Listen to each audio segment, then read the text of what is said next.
नमस्कार। नज़र डालते हैं आज सुबह तक की बड़ी खबरों पर। सोमवार को संसद में पेश आर्थिक सर्वेक्षण के बाद आज आम बजट पेश किया जाएगा। इसमें वित्त मंत्री निर्मला सीतारमण देश को दुनिया की तीसरी बड़ी अर्थव्यवस्था बनाने की दिशा में क्या क्या कदम उठाती हैं, इस पर सबकी नज़र होगी। आर्थिक सर्वे में जिस तरह सरकार ने माना कि देश में सिर्फ 51% युवा ही रोजगार के लायक हैं, उससे ये बात साफ हो गई है कि हमारी शिक्षा और रोजगार की हालत बहुत ख़राब है। हालांकि सरकार ये दावा कर रही है कि पिछले 10 सालों में स्नातक युवाओं की संख्या बढ़ी है, लेकिन विपक्ष कह रहा है कि आर्थिक सर्वेक्षण में बड़े व्यापारिक और कॉरपोरेट घरानों के विस्तार को तो बताया गया है, लेकिन इससे रोजगार बढ़ने के बजाय कम हो रहा है, ये नहीं बताया गया।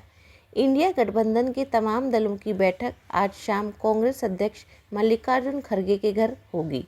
इससे पहले सोमवार को सोनिया गांधी के घर कांग्रेस के वरिष्ठ नेताओं की बैठक भी हुई थी।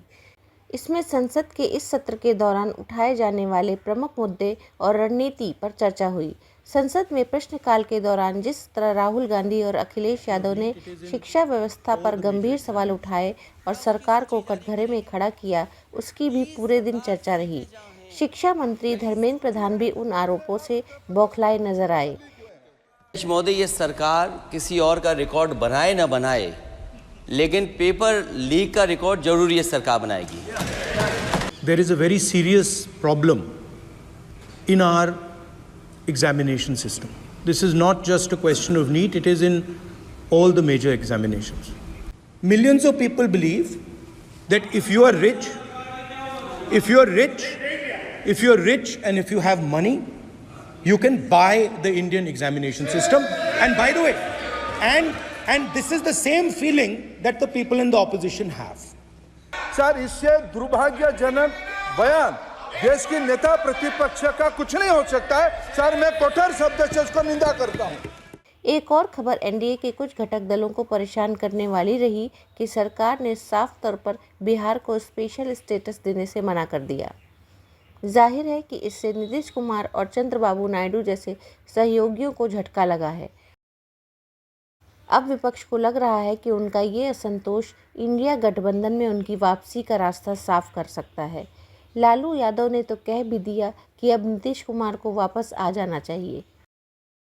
उधर सुप्रीम कोर्ट ने यूपी और उत्तराखंड सरकार के उस फैसले को पलट दिया है कि जिसमें कांवड़ यात्रा रूट के दुकानदारों को नेम प्लेट लगाने का फरमान जारी किया गया था।